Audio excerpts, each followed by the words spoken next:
course. That's right. And when I watched it, honestly, I thought the tone of the president was different than in any other speech I'd really seen. It wasn't the amped up rally style speech, and it wasn't the just reading off the teleprompter and then meandering off the teleprompter as you see often in speeches. He stuck to the script, I felt like, pretty closely. A couple times. As well as the programming, as we talked about yesterday, how he was using human faces and real people in the room to drive those points home. And honestly, I feel like the Democrats didn't really know how to respond to some of the moments. And so when we're faced with specific choices in that, and we'll get into that. Absolutely. They walked into rhetorical traps that happened throughout the night.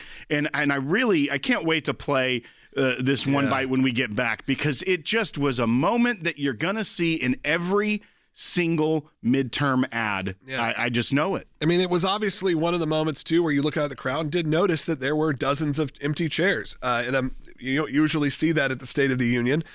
Somewhat that played into President Trump's hand, because some of the more moderate Democrats that did show up, or the loudmouth ones, if you will, on the other side, there were occasional moments that you did have a 95 plus percentile of the people standing up and applauding.